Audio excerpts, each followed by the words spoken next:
അവധിക്കാലം കഴിഞ്ഞു. വീണ്ടും സ്കൂളിലേക്ക്.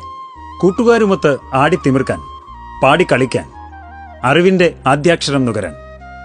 വീണ്ടും ഒരധ്യയന വർഷം കൂടി. പുതിയ ആളുകൾ, പുതിയ സൗഹൃദങ്ങൾ. സൗഹൃദങ്ങളാണ് നമുക്കെല്ലാം. കട്ടയ്ക്ക് കൂടെ നിൽക്കുന്ന സൗഹൃദങ്ങളാണ് നമ്മുടെ ശക്തി. പക്ഷേ ലഹരിയുടെ ചതിക്കുഴികൾ ഒരുക്കി കാത്തിരിക്കുന്ന സൗഹൃദങ്ങളുമുണ്ട്. അവരെ തിരിച്ചറിയണ്ടേ? അവരെ ഇല്ലാതാക്കേണ്ടേ? ലഹരിയുടെ ചതിക്കുഴികളിൽ വീഴുന്ന, എരിഞ്ഞടങ്ങുന്ന നമ്മുടെ കുഞ്ഞനുജന്മാരെ, നമ്മുടെ കൂട്ടുകാരെ, അനുജത്തിമാരെ നമുക്ക് രക്ഷിക്കണ്ടേ? വിളിക്കാൻ മടിക്കണ്ട. ഒരു സുഹൃത്തിന്റെ കരുത്തോടെ, ഒരു രക്ഷിതാവിന്റെ വാത്സല്യത്തോടെ, ഒരു അധ്യാപകന്റെ കരുതലോടെ കേരള എക്സൈസ് എന്നും നിങ്ങളോടൊപ്പം. ഒരു വിളിപ്പാടകലെ. വിളിക്കേണ്ട നമ്പർ 9447178000. 9061 17800. Toll free number 14